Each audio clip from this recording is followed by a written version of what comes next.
What is up, everybody? Welcome to the Huddle. It is the 1st of May. Lots to talk about today, but first, of course, I'd like to bring in my co-host, Tony Farmer. Tony, how are we doing today?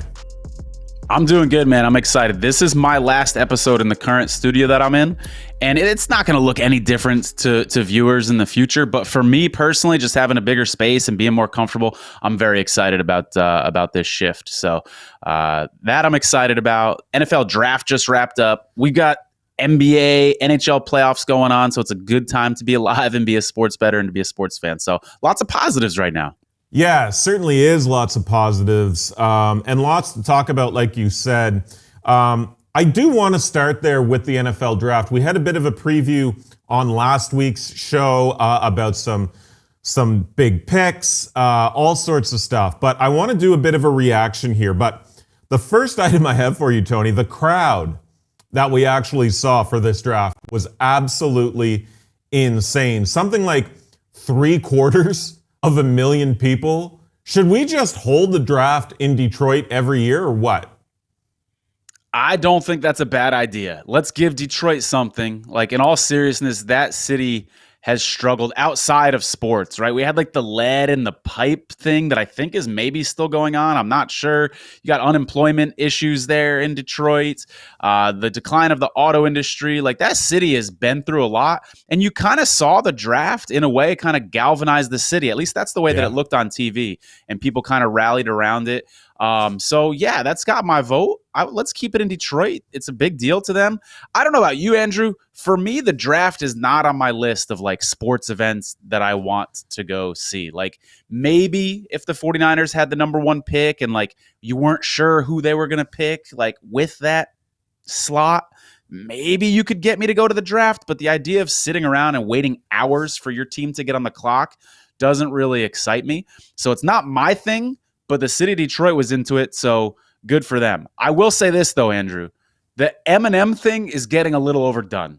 Yeah. He's getting to be the Taylor Swift for the Detroit Lions. Yeah. And it was predictable. You have the draft in Detroit, and you know Eminem is going to be there in some capacity, but they led with it. He came out there, his whole too cool for school act that he's got going on.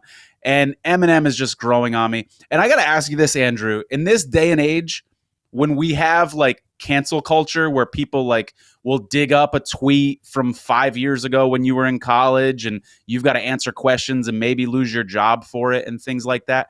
How does Eminem get away with being like Mr. Corporate on television?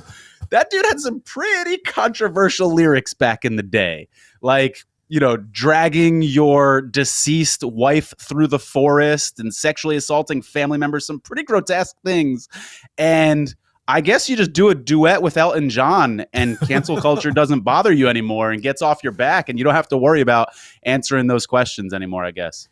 Yeah, it is true. I've thought about that actually, like how he's done that pivot. I mean, Eminem did satire really effectively back in the day. And if you can distinguish that, then you understand it and you get it. But I agree, there's tons of satire today that gets canceled, but we don't need to go down that avenue. I do agree that Marshall Mathers is everywhere. Really, the Detroit Lions really leaning into it.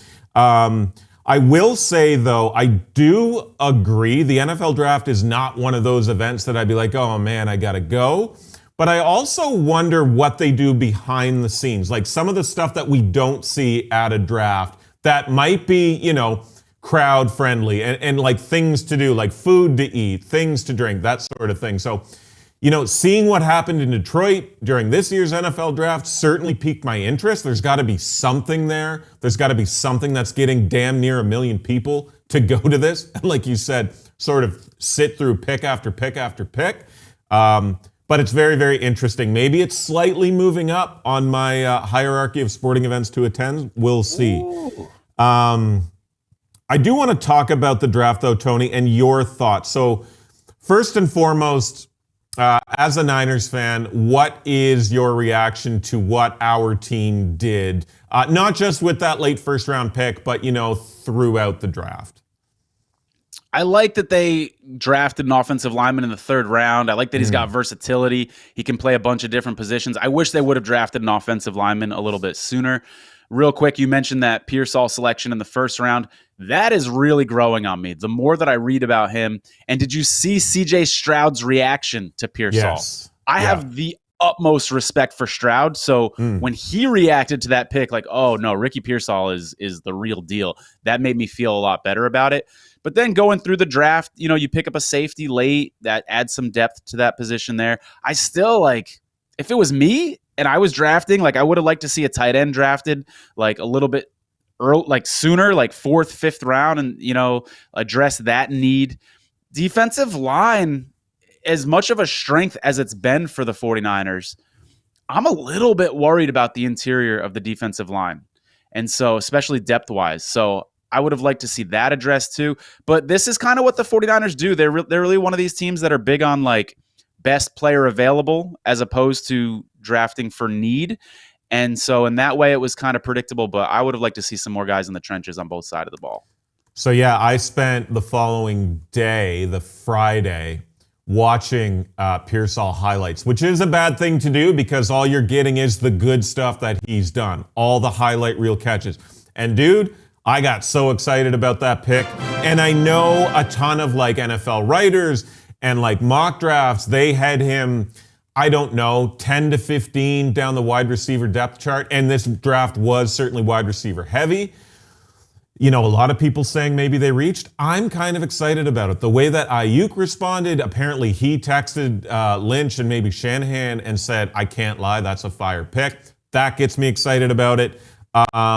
So yeah, maybe a bit of a stretch, but come Sunday, if he puts up numbers, then it does not matter. If he's producing, then I'm all for it. You talked about getting a corner from Florida State. The offensive lineman, which obviously a position that the Niners needed to address. A lot of people are high on that pick. Another one I wanted to call out is the running back from Louisville. A lot of people have been high and receptive to that pick. I don't have it in front of me, but a lot of people saying he's a guy that Shanahan will love and can mold into a back that produces on Sunday. So yeah, sort of high on that pick as well. We talked about it. We've been going live on X and on YouTube every day, 5 p.m. Eastern, doing NBA and NHL picks for the night. But we talked about the Niners draft. You sort of gave them a B minus grade. I would be inclined to agree with that. I think that's right on the nose for what the Niners have done. But again, if Pearsall proves to be a player, very excited and can easily move that to an A. One team that is getting panned since Thursday is the Atlanta Falcons. They take a quarterback at 8. They take Michael Penix from Washington. We had our guy Ryan Hogue on here last week. And I don't know, he might have been the first dude that I've heard say that Penix could go inside the top 10. He said that right here on the Huddle. He was right. Shortly thereafter, a lot of those reporters came out and said that it is something that might happen. They earmarked the Giants as the potential target. I don't think anybody had the Falcons as the team that was going to pick this dude. Make sense of that pick for me, though, Tony. What are the Falcons thinking, if you can make sense of it at all? Well, first of all, I did get a text from Ryan Hogue reminding me about his prediction coming true. So that definitely happens. And kudos to him. He did nail that one. He said going above McCarthy, and that was spot on.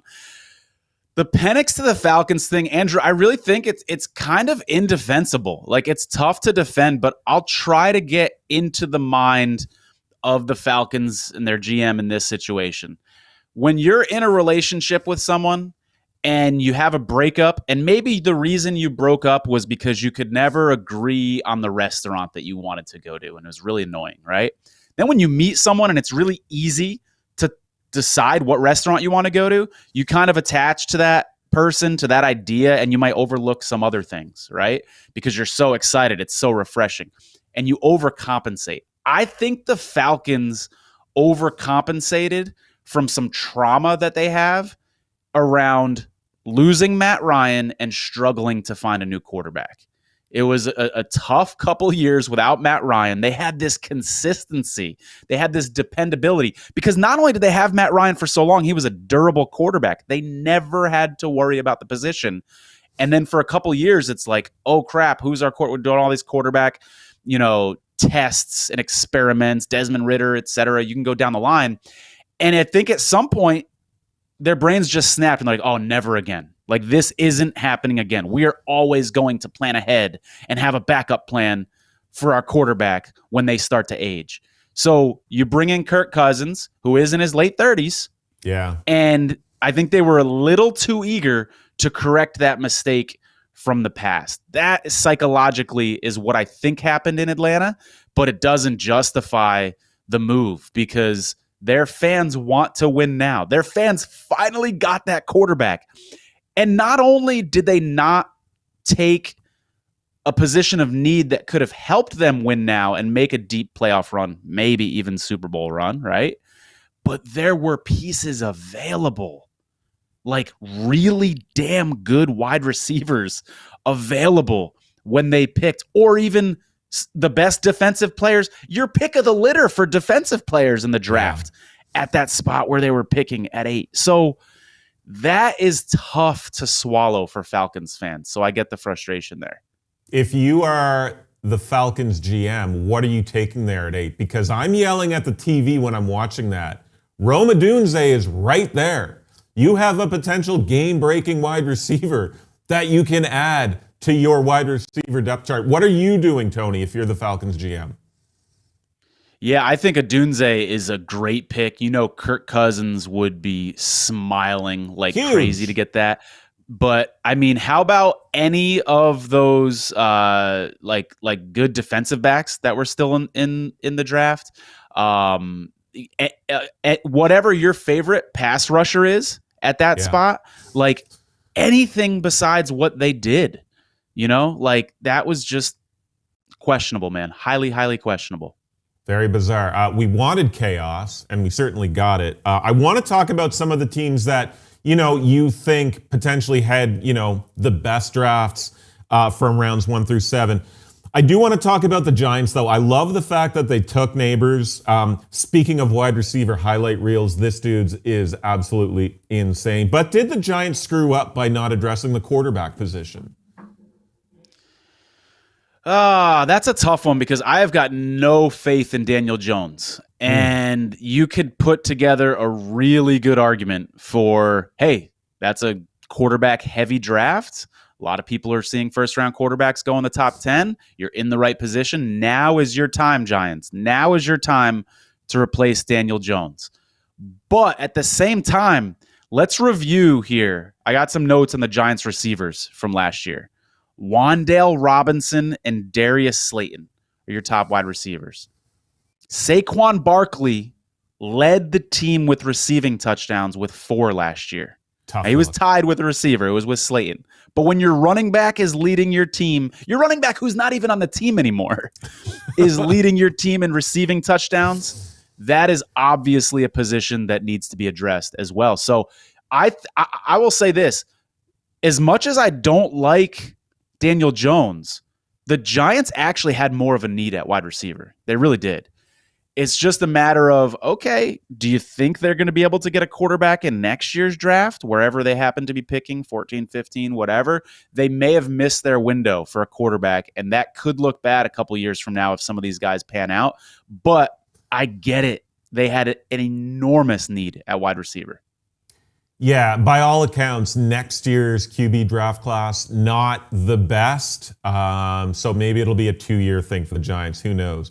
Any other notes or sort of, draft day reaction that you want to bring up before we get into the teams that really did kill it in the draft? How about the Raiders not drafting a quarterback with one of their early picks or at all in the draft? I guess they're prepared to go into the season with Gardner Minshew as their starting quarterback. Curious decision, Andrew, for a team that's in Las Vegas. Are they figuring, hey, we're going to sell tickets anyways. We don't need a good starting quarterback. Do you see Gardner Minshew on the billboards in Vegas getting people excited to go to those games? For me, he's a quarterback that can win you some games. I'll probably be betting on Gardner Minshew as an underdog the regular season, but not a franchise quarterback, not a Super Bowl winning quarterback.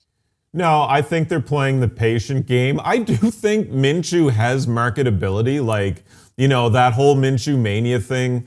I do kind of like the Raiders draft, though. Like, I love Brock Bowers. I love the O-lineman they got from Oregon. They addressed the offensive line. They addressed the secondary. There were some sneaky good picks there, but yes, they are certainly right now devoid of a legit number one QB in that team. But if they're playing the long game, then, they're going to exercise a little bit of patience at least. Talk to me about a few teams that you think, and we can both take a turn here, had, the best draft in 2024. Let's start with the Cardinals. They had 12 picks going into this draft. They got your guy and my guy. Did you notice that? They got Trey Benson, the guy that I compared to Frank Gore. I love his running style, so powerful. And then, of course, Harrison. You got a team like that has a lot of holes. The Cardinals, somehow overperformed last year and still only had a couple wins. Somehow they checked both of those boxes. So it's a team that has a lot of holes on offense and defense. They addressed a lot of, and I like what they did there at the skill positions, building up around Kyler Murray. I think the turnover, on those sidelines and with the head coaching situation there, I think is going to be good for them as well. So Cardinals are at the top of the list, and I want to hear one from you as well. But Eagles, their secondary was so bad last year. So excruciatingly bad. And the fact that they got Quinion Mitchell, didn't need to trade up for him, and then they did trade up to get DeJean, who I don't know if he's going to play safety or cornerback, but either way, those two guys added to your secondary, massive needs for the Eagles. I'm a little scared as a 49er fan in the NFC because the Eagles are retooling, as we know they would. That GM is really good. They always seem to do this. Also, 8 trades for them. 8 trades in the draft. And as a fan, that's what I want to see. I want to see my GM wheeling and dealing and trading up and trading down and getting the best picks throughout the draft. So those are the 2 teams that come to mind for me. How about you? I had both of those teams on my list. Obviously, Marvin Harrison Jr., potentially the best player in the entire draft, but it's Darius Robinson later in the first round on the other side of the football for the Cardinals. They get a really good, versatile D lineman. And then even in the second round, when they take Max Melton, the corner out of Rutgers, potentially, hopefully, solves that sort of lockdown corner position for the Cardinals and makes the NFC West a little bit more tough. And agreed on the Eagles, they really instantly improved their secondary with both picks of Mitchell and DeJean, like you said, 2 players that I really did like. The no-brainer for me is the Chicago Bears. I am so irrationally excited for the Rome Odunze era. I've sort of been anti-Caleb Williams, not anti-Caleb Williams so much as skeptical about USC quarterbacks in the NFL. I will gladly walk all of that back so they can cook something up in Chicago. I think the Pittsburgh Steelers, Tony, had a fantastic draft. Fotanu in the first, the West Virginia center in the second, and then addressing linebacker, D-line, O-line again, and secondary later on. O-line was the big concern, and they really did address that. So I think they did a great job. Another team I think that had a good draft was the Colts. I got to give them some props, getting Latu in the first round and then being able to get Mitchell at 52. This is potentially an absolute steal that late in the game. What does suck for them, though, and a red flag about their draft is that they did not address cornerback, a position of need. So still an issue there. What do you think of those teams? Yeah, those were good ones. You mentioned the Cardinals making things tougher on the NFC West. I'll throw the Rams in there too, getting Jared Verse on defense. Obviously, they lose Aaron Donald. And I know Donald was on the inside, but still Verse getting pressure on the outside. You need to retool that D-line big time. after losing Donald, and then Blake Corum in the third round. I saw a lot of draft grades actually like killing the Rams for getting Corum, and they already had Kyron Williams. They didn't need to get Blake Corum. Kind of a similar argument like I was making about the wide receivers for the 49ers earlier in the show, but I like it for a 1-2 punch. And by the way, I think Kyron Williams might be the most underrated player in the NFL. Wow. Certainly as a running back. This guy had 5 yards a carry last year, 12 touchdowns, had a couple more touchdowns through the air, like 20 or 30 plus catches. Like, he's a really darn good player. And again, now 1-2 punch here with him, so you don't have to rely too much on him. You don't have to wear down his body. I like what the Rams did as well. I do too, man. I thought they had a great draft, and again, making that division a little bit more tough for our San Francisco Niners. Any impact? I know it's tough to predict this, but any impact from the draft on betting markets like win totals or any sort of futures markets across the NFL, in your opinion? For example, while I do love what the Bears have done, the hype machine is working overtime for this team instantly for the 2024 season. So I look at the draft, and while I do love what the Bears have done, we got to remember they're still young in some of those key positions. So I kind of love under 8.5 wins for this team. What CJ Stroud did as a rookie is not the norm. Caleb Williams, with that head coach, are going to have speed bumps along the way.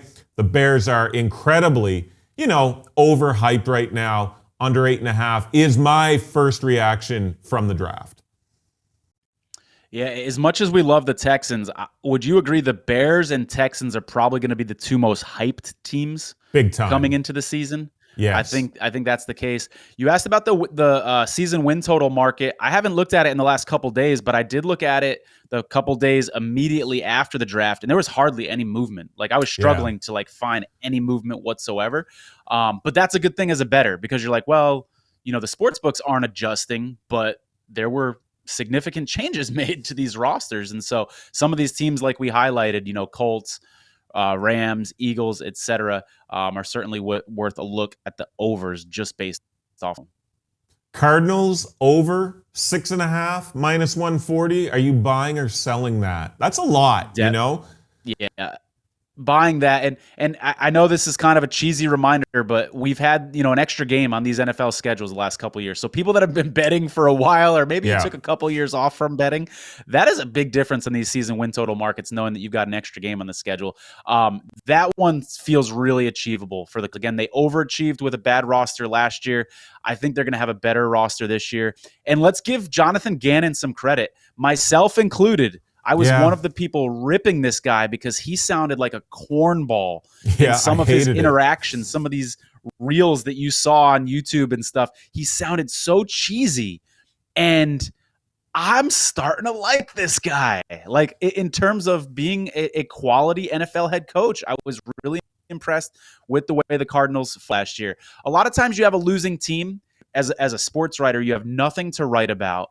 As a broadcaster, you have nothing to talk about because the team's bad. So you say, oh, they fought hard, because that's all you can say. It was true with the Cardinals. They had a lot of grit and tenacity. They were the team that you didn't want to play against in survivor pools because they were almost upsetting teams every week. And so now you give them some tools, a few more tools around Kyler Murray. I like the Cardinals to go over for sure.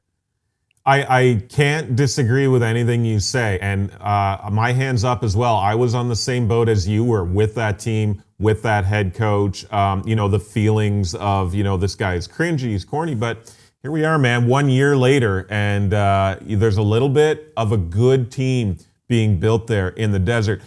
Real quick before we get into NBA and NHL, 2 teams I just want to throw back at you here for your thoughts on their win total. First, another team that was hyped up pre-draft, the Atlanta Falcons, 9.5, and I'd love to hear your gut reaction on Niners, 11.5 right now. Oh, boy. Let's start with the Niners, 11.5. I do think the NFC West is going to be a lot more competitive this year. It's so tough to answer these questions without seeing the schedules, too, because some teams just get the raw deal of the schedules. Like, they got a really early bye week and things like that. But off the hip right now, this isn't homerism. I really do like the Niners over. I think that they're going to be motivated after that really tough Super Bowl last year. So give me the Niners over. And then the other one was Falcons. You said 9.5? Falcons 9.5, yeah. 9.5. Yeah, I'm going to say over on that one too. Okay. Unlike the 49ers, I think that division is going to be softer. Theirs for the taking. I don't have their other opponents right in front of me now, but I'm going to lean toward the over on that one as well for the Falcons. In the NBA, Dogs covered the spread all 3 games last night, so Dogs now have a slight edge against the spread, 19-17. Over went 2-1 last night after going 3-0 on Monday, so under has a slight nod at 20-16. Futures markets, pretty wild. Celtics plus 125 faves to win the NBA championship. The Kristaps injury, not as significant as originally feared, so that's a good thing for the Celtics. And if you're holding any Celtics futures tickets, I do still think that's pretty crazy, all things considered. We talked about it on our daily shows, our daily streams, which you can find right here on YouTube or on X. They're a flawed team, statistically, analytically, a juggernaut, but there are signs of weakness there. So the Nuggets plus 210, but 2 teams to keep an eye on. The Oklahoma City Thunder plus 850. And I'll go to bat for the New York Knicks, even though they lost an epic game last night, plus 1600. They can be a potential threat and a thorn in the Celtics side. You've been zeroed in on the NHL playoffs, Tony. First off, are the Toronto Maple Leafs back? Oh man, big win last night in Huge overtime. dub. I think you've got to say they're back. It's just are they only back to tease you and disappoint you? And I say you meaning the Maple Leafs entire fan base. Like, are they only coming back just to get your hopes up and then crush you in excruciating fashion? Time will tell. But that was an impressive win last night, without all their firepower to pull that out in overtime. They switched up their goalie and they got Wall in there. And I think that was a big momentum boost. And that's what's funny in hockey is sometimes it's not even like, oh, this goalie is so much better. It's almost like a psychological mindset. We've lost with this guy a couple tough games. Let's just switch it up and see if we can get some momentum going. And I think that helped him out there. I've got a question for you, though, Andrew. As someone who's watching, my impression is that you're watching the NBA and NHL pretty equal. I'm way more focused on the NHL. I get the impression, and you correct me if I'm wrong here, the NHL playoffs have just been more exciting in terms of more teams have a realistic shot all the way. And there's been some really freaking cool storylines in the NHL. I'll cover a couple quick. But maybe there's cool storylines in the NBA that I'm missing that you can fill me in on. But Sergachev for the Lightning, who are now out of it. But this dude missed 17 games, came back for 1 game, had an excruciating leg injury, gruesome, broke 2 bones in his leg, and then came back in the playoffs unexpectedly. Really cool moment for the Lightning. Nichushkin, first career hat trick for Colorado after being in the NHL earlier in the year where he was Demons. Who knows what was going on with him? Really cool to see him get back in the saddle and have an enormous game in the playoffs. This is Wyatt Johnston. We talked about him on the Daily Show that we do over on X. 20-year-old kicking butt. Really fun to watch. Electric player. Oilers goalie Stuart Skinner. 33 saves, his first career shutout. So some guys are stepping up in the NHL. It's fun to watch. Again, I'm sure there are stories like that I'm missing in the NBA, but as someone who's ignorant a little bit to what's happening in the NBA playoffs, because I haven't been watching closely, it seems like the NHL playoffs have been a lot more entertaining. Am I wrong? You're not wrong. I will say that on balance, I think the NHL playoffs have been a bit better. Like Ian pointed it out on the stream last night. 1 through 10, every NHL team is real solid. But then there's a big drop off, and you get some pretty poor teams, some of which who are done, like the Capitals, etc.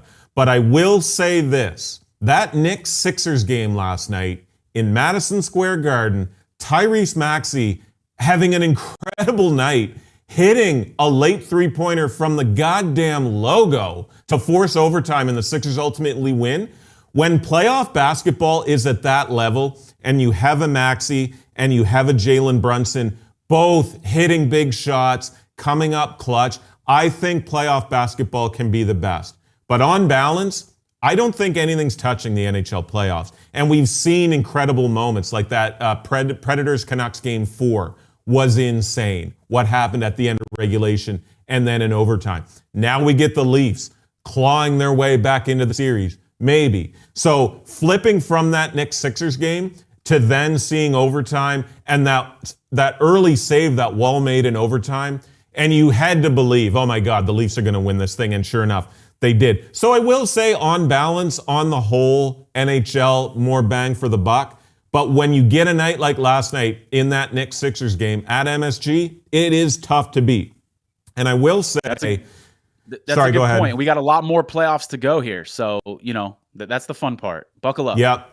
I will say there is an interesting or an intriguing storyline with Joel Embiid, recently diagnosed with Bell's palsy, so playing with that, but then going full heel and being a dude that is getting these flagrant calls in games, these hard fouls. It just makes for good TV and a good rivalry there as well.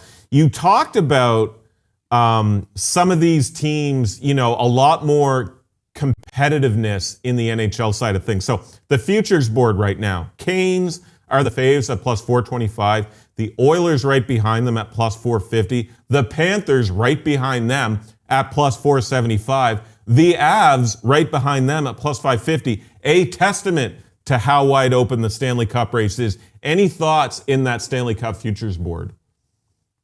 Yeah, let's go a little bit further down the line. Where can I get the Golden Knights right now?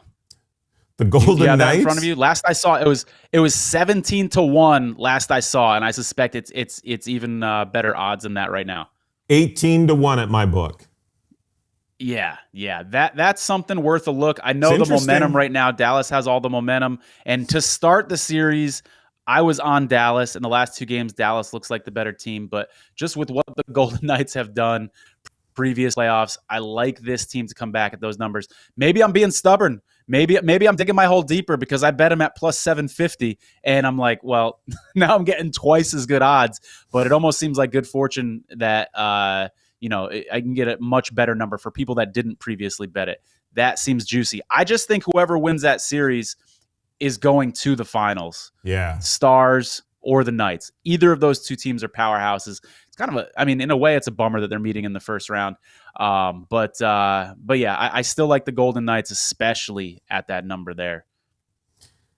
Leafs 40-1, Preds 70-1. They both won Game 5s last night. I don't know, man. I don't know. Real interesting shit can happen in the NHL playoffs, man. The Predators have had some awful luck. There's been some bad beats there for sure. Some games that you could really make an argument they should have won. And they showed you what they had last night for sure. So you said 40-1 for them. That's certainly worth 70-1 for the Preds, 40-1 for the Leafs. 70. Oh my God. Yeah. That's strong, man. That's a strong one for sure. Before we sign off here for this episode, I just want to check in on the Major League Baseball money standings. Before the season started, I spewed my love for the 2024 Detroit Tigers. We finish where we start talking about Detroit. And I said they would be at or near the top of the money standings after April. Well, they are 17-13, certainly a decent start to the season for the Tigers. But I have them around 10th in the money standings right now, up around $290 if you just blindly risked $100 on each of their 30 games so far. Number one money team in all of baseball, Tony, right now, who do you think that is? Number one money team in all of baseball right now. It's not the Blue Jays, I'll tell you that. Oh my God, it is not the Toronto Blue Jays. Are they last on the list, by the way? That's a good question. I'll bring that up as you think about this a little bit deeper. All right, yeah. No, they are not even close to the basement. And these stats and figures you can find on oddshark.com, by the way, on our Major League Baseball standings. Sorry, go ahead, Tony. All right, you're asking me this, and I'm thinking it's not going to be a team that has a really, really good record because I think you're gonna get a little tricky on me here. Any chance it's the Athletics? The A's are up there. They're just south of $400, but the number one team around $800, and it is a team that is carrying a really, really good record, but potentially a team that many did not think would be in division contention. It is Cleveland, 19-10 on the year, and just south of $800. The Blue Jays, Tony, minus around $300. The worst bet in all of baseball right now. So Astros?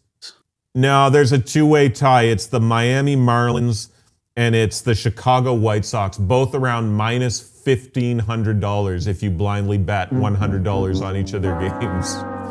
Tough look for both of those teams. Absolutely. That's rough. I haven't even bet a ton of baseball yet.